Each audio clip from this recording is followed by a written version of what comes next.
राधे राधे दोस्तों, कैसे हैं आप सब। हमारे यूट्यूब चैनल में आपका स्वागत है। दोस्तों, आज के इस वीडियो में हम आपको फुलेरा दूज की कथा और महत्व बताएंगे। दोस्तों, फाल्गुन मास के शुक्ल पक्ष की द्वितीया तिथि को फुलेरा दूज का पर्व मनाया जाता है। फुलेरा दूज को साल के अभुज मुहूर्तों में से एक माना जाता है। इस दिन भगवान कृष्ण का पूजन किया जाता है। इस दिन भगवान कृष्ण और माँ राधा को गुलाल अर्पित करने से सभी मनोकामनाएं पूर्ण होती हैं। इस दिन भगवान श्री राधे कृष्ण की पूजा की जाती है और उनके संग फूलों से और गुलाल से होली खेली जाती है।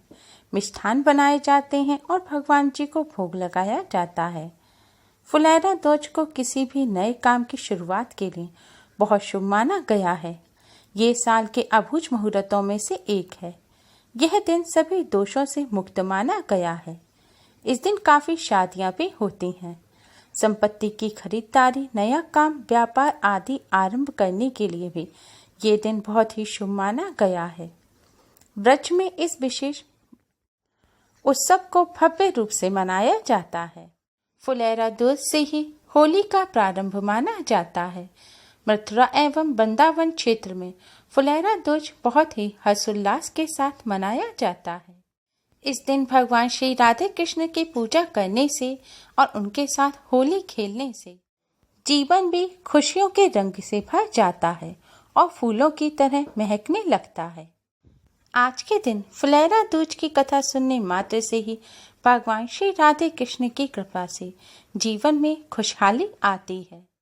सुख समृद्धि सौभाग्य की प्राप्ति होती है। रिश्तों में आ रहे मनमुटाव दूर होते हैं। आपसी प्रेम बढ़ता है। सभी कष्टों और संकटों से मुक्ति मिलती है।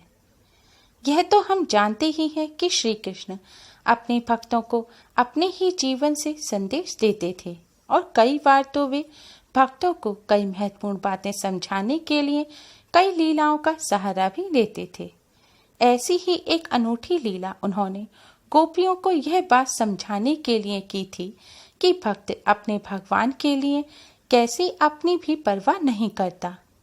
भक्ति व प्रेम में बह जाता है और प्रिय के लिए कुछ भी कर गुजरता है।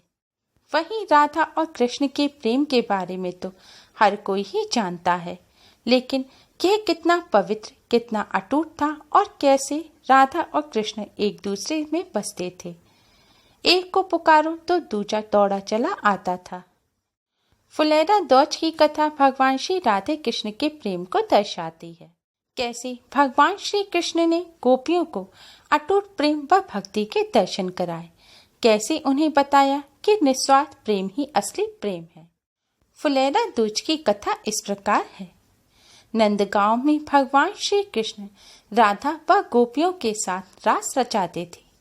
गोपियां भी राधा की तरह ही उनकी बांसुरी की धुन सुनकर सब कुछ भूलकर दौड़कर चली आती थीं। ऐसे में हुआ यूं कि गोपियों को एक बार यूं लगने लगा कि भगवान श्री कृष्ण राधा को ही अहमियत देते हैं, जबकि वे भी उनसे उतना ही प्रेम करते हैं। भगवान श्री कृष्ण गोपियों को राधा के प्रेम की पवित्रता व निस्वार्थ भाव के प्रत्यक्ष दर्शन करवाना चाहते थे, तो इसके लिए उन्होंने यह लीला रची। भगवान श्री कृष्ण बहुत ही ज्यादा बीमार पड़ गए थे। सभी दवा और जड़ी बूटियां भगवान श्री कृष्ण पर बेअसर हो रही थीं, जिसके बाद भगवान श्री कृष्ण ने गोपियों से एक उपाय करने के लिए कहा, जिसे सुनकर सभी गोपियां आश्चर्यचकित रह गईं। भगवान श्री कृष्ण ने गोपियों से चरणामृत पिलाने के लिए कहा।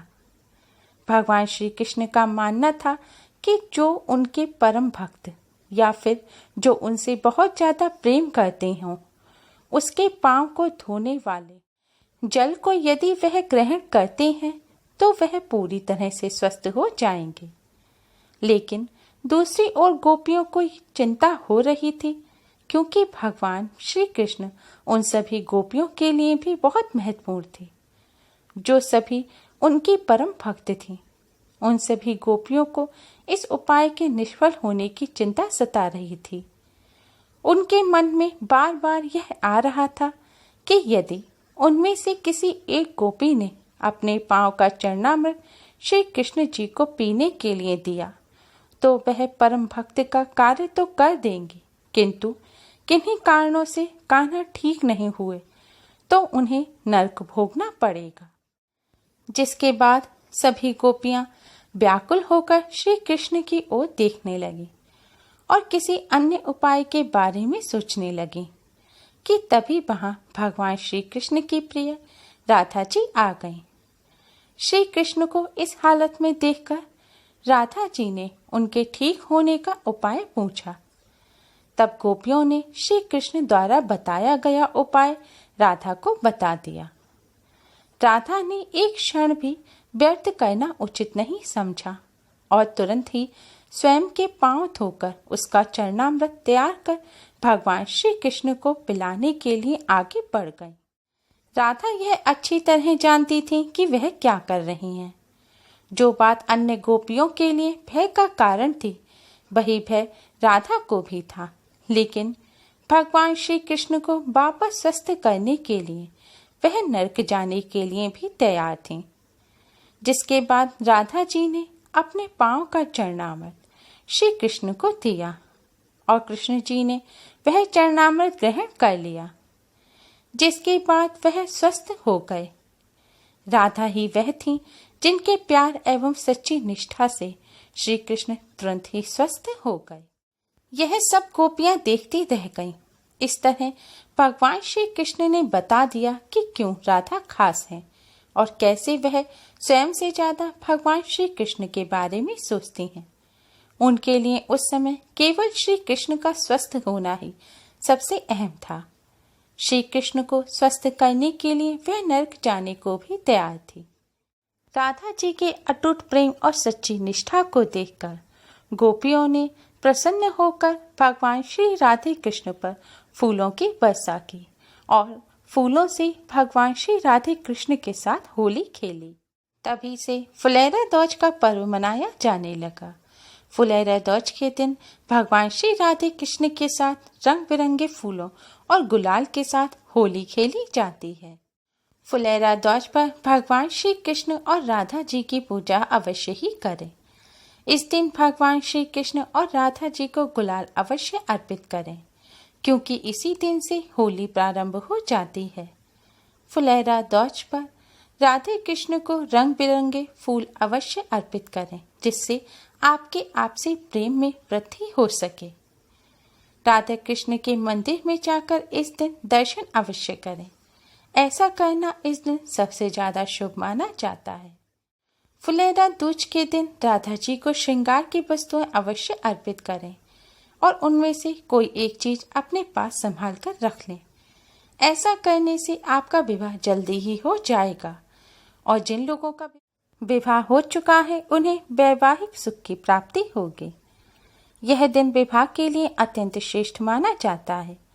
इसलिए यदि आप चाहें तो इस दिन विवाह बिना किसी मुहूर्त के भी कर सकते हैं और यदि आपका कोई रिश्ता पक्का करना चाहता है तो भी यह दिन काफी उपयुक्त है। फुलेरा दौज के दिन सभी शुभ और मांगलिक कार्य किए जा सकते हैं। यदि आप कोई भी शुभ और मांगलिक कार्य इस दिन प्रारंभ करना चाहते हैं तो यह दिन आपके लिए काफी अच्छा है। इस दिन यदि आप गाय को भोजन कराते हैं तो इसके शुभ परिणाम प्राप्त होंगे और आपके सभी कष्ट समाप्त हो जाएंगे। फुलेरा दूज का दिन भगवान श्री कृष्ण के भक्तों के लिए अत्यंत ही विशेष माना जाता है। इसलिए भगवान श्री कृष्ण और राधा जी को सफेद मिठाई का भोग अवश्य ही लगाएं। फुलेरा दौज का दिन प्यार का दिन माना जाता है। इसलिए इस दिन अपने प्रेमी के साथ जाकर भगवान श्री राधे कृष्ण का पूजन अवश्य ही करें।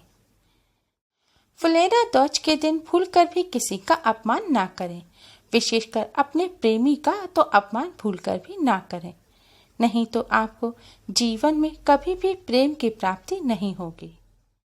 इस दिन किसी भी प्रकार से अपने घर के बड़ों का अपमान बिल्कुल भी नहीं करना चाहिए, नहीं तो आपको इसके अशुभ परिणाम अवश्य ही भुगतने पड़ेंगे। फुलेरा दौज के दिन भगवान श्री राधे कृष्ण का पूजन करने के साथ साथ इस कथा को अवश्य ही सुनें। मान्यताओं के अनुसार फुलेरा दौज के दिन इस कथा को सुनने मात्र से ही भगवान श्री राधे कृष्ण जी की कृपा से जीवन में खुशहाली आती है और सुख समृद्धि सौभाग्य की प्राप्ति होती है। उम्मीद है आपको हमारी ये वीडियो पसंद आई होगी। प्लीज़ लाइक करें, हमारी इस वीडियो को अपने फ्रेंड्स और रिश्तेदारों में ज़्यादा से ज़्यादा शेयर करें, जिससे वह भी इसका लाभ उठा सकें। हमारी और भी वीडियोस के लिए हमारे चैनल को सब्सक्राइब करना ना भूलें। Thanks for watching. Radhe Radhe.